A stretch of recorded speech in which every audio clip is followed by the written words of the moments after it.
l'Afrique, qui également est mal notée, va être en train de se moquer de l'Europe, qui est également mal notée. L'Europe qui est mal notée va se plaindre au niveau de l'Afrique. Donc, vous devrez savoir qu'en réalité, la position la plus confortable actuellement, c'est la position de l'Afrique. Parce que dans 3 heures se joue, le compte à rebours a commencé, dans 3 heures se jouera la Coupe du Monde métaphysique en Afrique. Et donc, les pays de l'Ouest européens doivent venir. C'est là-bas, on s'en va là-bas comme ça, c'est là-bas que ça se joue. Vont venir. Et quand vous commencez par voir les arrivées, les personnes qui commencent à vouloir s'installer en Afrique, qu'elles soient européennes, qu'elles soient américaines et autres, ne vous inquiétez pas. On vous a vendu un certain développement, n'est-ce pas? Oui, le développement, vous ne pouvez pas le faire seul. Laissez justement qu'on puisse vous aider à construire les infrastructures pour que la Coupe du Monde métaphysique du football se joue avec vous. Parce que comme dans le monde physique, on vous dira, dans 3 ans, c'est votre tour. Est-ce que vous allez construire les stades seuls? Oui. Est-ce que vous allez construire les stades seuls? Aujourd'hui, aucun pays, aucun continent ne peut se mettre en marge, en autarcie des autres continents. Donc, pour mieux organiser votre Coupe du Monde, je parle aux Africains, puisque prochainement, c'est eux qui vont organiser, vous avez à faire quoi? À avoir peut-être besoin de l'expertise des Européens sur un certain plan, besoin de l'expertise, donc, j'ai envie de dire, des Américains, l'expertise de l'eau et l'expertise de l'air sur un certain point, parce que leur concours sera également important dans la logistique constructive et opérationnelle de l'organisation de votre Coupe du Monde. Et donc, comme les pays de l'Est ont une certaine expérience de l'organisation de cette Coupe du Monde métaphysique, il se peut, oui, vous allez poser la question, pourquoi est-ce qu'ils ont cette expertise? Oui, parce qu'ils ne se sont jamais coupés de leurs ancêtres. On vous parlera de Confucius, on vous parlera du taoïsme, on vous parlera de Mao Zedong, oui, parce que ils ne se sont jamais coupés de leurs racines ancestrales, ce qui leur permet d'avoir cette expérience d'organisation de la Coupe du Monde métaphysique. Et donc, pour ces personnes, on n'a pas besoin de parler beaucoup parce qu'on sait ce qui se joue. Mais est-ce que l'Africain sait entendre ce qui se joue? Et donc, ces personnes de l'Est, ces entités de l'Est qui savent que c'est leur tour d'organisation de la Coupe du Monde métaphysique ne se dérangent pas. Mais sauf que, comme elles ont déjà l'expérience, elles vont vite organiser, oui, leur Coupe du Monde métaphysique, et l'Afrique devra être prête parce que cette passation peut se faire très rapidement. Puisqu'ils ont déjà l'expertise, ils vont jouer rapidement leur Coupe du Monde et passer justement le relais à l'Afrique pour l'organisation de la Coupe du Monde métaphysique. Mais est-ce que, ça c'est la grande question, l'Afrique est prête pour organiser cette Coupe du Monde métaphysique? C'est pour cela que vous ne devrez pas vous perdre dans des guéguerres, parce que si l'Africain tape sur l'Européen, l'Européen tape sur l'Africain, l'Africain tape sur les États-Unis tapent sur les Africains, on est dans un conflit d'intérêts physique, on va se perdre et se détourner du vrai combat. Si combat il y a, le vrai combat c'est quoi? C'est l'organisation de la Coupe du Monde. Parce que si vous, Africains, ne savez pas que dans 3 heures de temps métaphysique, c'est votre tour d'organisation de la Coupe du Monde, les 3 autres entités le savent. Et donc, votre rôle, ce n'est pas de vous moquer ou de faire la guerre dans tous les sens du terme, à l'eau et à l'air. Vous avez à vous apprêter. Et comment est-ce que vous devrez vous apprêter pour mieux organiser votre Coupe du Monde métaphysique, chers Africains? Parce que moi, je me départis de tout ce qui est entité physique. Je ne suis pas là. Je suis à un autre niveau. Et ceux qui ne voudraient plus souffrir doivent être dans cet ordre d'idées. Parce que quand les choses vous ont quitté, Vous pouvez faire tout. Vous allez laisser des plumes parce que vous ne savez pas à quel niveau les choses se jouent. Le game est ailleurs. On s'en va là-bas comme ça. Et donc, je vais encore vous repréciser comment est-ce que l'Afrique doit pouvoir apprendre à organiser, même si elle savait déjà comment le faire, à organiser sa Coupe du Monde métaphysique. Et donc, actuellement, l'organisation de la Coupe du Monde métaphysique, qui doit se jouer dans 3 heures de temps métaphysique en Afrique, commence par la préparation. Vous devriez permettre, vous Africains, et quand je le dis, quand on parle de Kama, les gens pensent que c'est justement des personnes qui n'ont rien à faire. Non, en fait, un blanc, un locoderme, un Français peut construire l'Afrique. Puisque d'ailleurs, qu'est-ce qu'on voit sur le plan physique? Quand les Africains veulent faire leur stade et autres, ben, ils demandent l'expertise, j'ai envie de dire, des Européens. Donc, ne soyez pas braqués, ne soyez pas dans le ressassement du passé, soyez dans l'avancement et sachez ce qui vous revient métaphysiquement de droit. Parce que si vous vous coupez du monde, vous n'avancerez jamais.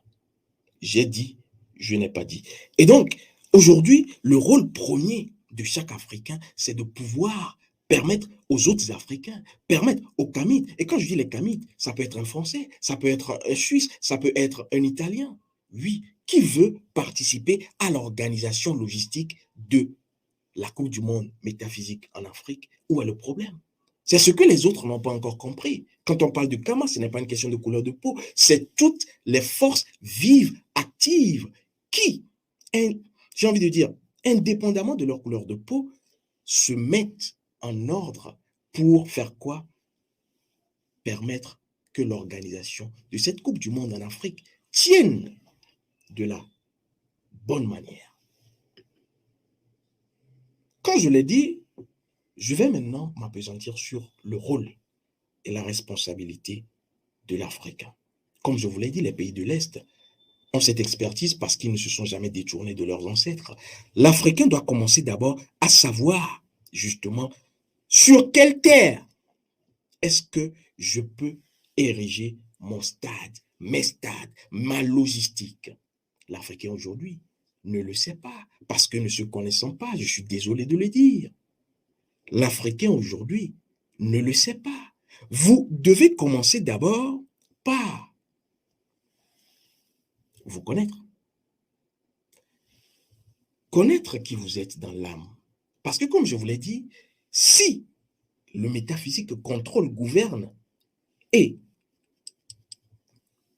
fait prendre les directions sur le plan physique, si vous ne connaissez pas votre âme, vous ne connaissez pas l'âme de votre personne, ni l'âme de votre famille, communauté, pays, continent, c'est pas possible d'organiser quelque chose. On ne sème pas sur une terre infertile. Il faut la fertilité du sol. Et comment fertiliser, rendre fertile la terre-mère? C'est ce qui est à l'ordre du jour actuellement. C'est ça le débat, c'est de ça qu'il s'agit. Et donc, vous devrez commencer par chercher les voies et moyens. Et comment? C'est à travers la connaissance de soi. L'Africain doit commencer d'abord par retisser ce tissu déchiré entre lui, la descendance, et son ascendance, donc c'est-à-dire ses ancêtres. Comment savoir qui nous sommes si nous ne savons pas pratiquer ce que ceux et celles qui nous ont permis d'être et d'exister ont pratiqué? Impossible. Et donc, il nous faut impérativement ne pas, j'ai envie de dire, se braquer contre les autres, mais être ouvert en n'oubliant pas qui nous sommes. Et qui nous sommes, je le dis, n'allez pas le chercher sur le plan physique. L'histoire, c'est bon. Les autres sciences, c'est bon. Mais ce qui permet de pouvoir avoir des racines solides, et je le dis encore, ce sont véritablement les éléments qui vous permettent de tenir. Et donc, ces éléments, c'est quoi? Il faut la connaissance de soi. Chaque Africain doit pouvoir savoir qui il est, qui ses ancêtres ont été. Et quand je dis ses ancêtres, je ne parle pas d'histoire. ses ancêtres ont été, sur quoi se repose et se fonde son identité. Il y a beaucoup d'Africains qui ont des noms, mais qui ne savent même pas à quoi renvoie leur nom, qui n'ont aucune vision, parce que je ne parle même pas de la vision commune, je parle de la vision individuelle d'abord. Parce que pour qu'il y ait une vision commune, qu'on parle d'unité et autre, je ne veux pas dire qu'il y ait un mensonge scientifique, il faut que chaque personne se connaisse. Et pour que chaque personne se connaisse, il n'y a que la spiritualité. Quand vous avez un nom dont vous n'avez même pas, j'ai envie de dire, la signification identitaire, quand vous ne savez pas comment est-ce que vos ancêtres qui vous ont permis de venir à existence ont lutté, qu'est-ce qui ont été le legs spirituel déposé pour que vous puissiez vous saisir de ce pouvoir et ainsi avancer sereinement. Il y a cassure, il y a brisure.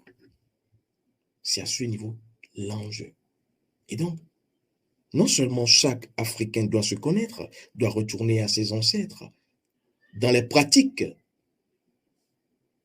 dans l'initiation, dans la consultation. Et c'est pour cela que dans nos formations, nous parlons de plus en plus de connaissance de soi, rayon de vie, connaître votre âme, connaître vos ancêtres, pour qu'ainsi vos ancêtres vous lèguent. Les formations physiques ne sont que des, j'ai envie de dire, des béquilles. Mais la vraie connaissance, ce que vos ancêtres ont été, existe toujours, même si vous ne connaissez personne sur la terre-mère. Quand vous vous reconnectez à l'énergie de vos ancêtres, une seconde suffit pour qu'il vous insuffle la connaissance, toute la connaissance de la lignée, et tout devient clair. Et quand un Africain, deux Africains, deux Kamites, 3, 6 seront véritablement en possession de leur carte essentielle, qui les potentialise capacitairement, manasiquement, la magie va s'opérer. Mais pour l'instant, nous avons des personnes qui ne savent pas encore où est l'enjeu, qui se tapent dessus simplement parce qu'ils ont envie de se taper dessus. Et pendant ce temps, la roue de l'histoire continue. Vous devez vous connaître. Vous devez justement non seulement vous connaître, mais aller pratiquer. C'est pour cela que dans notre formation 2, nous avons justement ce rite qui vous permet d'être dans une protection de votre énergie. Et toujours dans cette formation, nous avons cette technique akashique de consultation qui vous permet vous-même de consulter pour pouvoir savoir faire les choix. Parce que si vous vous perdez sur le plan physique et que vous ne voyez même pas sur le plan métaphysique, où est-ce que vous allez? Où est-ce que vous allez? Vous naviguez à vue et vous serez la marionnette de tout ce qui se présente. Vous avez également à pouvoir aller à d'autres formations, à notre institut, école, institut sagesse humaine orientée vers l'unité, chou. Et donc, sachez que la Coupe du Monde, comme je l'ai dit, elle se joue dans 3 heures de temps métaphysique en Afrique. Et donc, toutes les forces actives sont les bonnes, les bienvenues. Mais encore faut-il que le continent organisateur le sache. Et c'est ce que je suis venu vous dire. Et quand vous le savez, vous ne vous engluez plus dans des, j'ai envie de dire, dans des problèmes. Parce que vous n'êtes pas venu changer le monde. Vous êtes venu accompagner le monde dans son histoire. Parce que l'histoire du monde, c'est votre histoire. Et donc, vous ferez simplement comme la nature. Et vous serez dans la danse éternelle de la nature. Ce qu'il vous faut, ce n'est rien d'autre que la connaissance. Mais sauf que cette connaissance, elle a été tronquée physiquement. Il vous faut la connaissance de votre identité. Votre identité. Qui êtes-vous? Qui suis-je?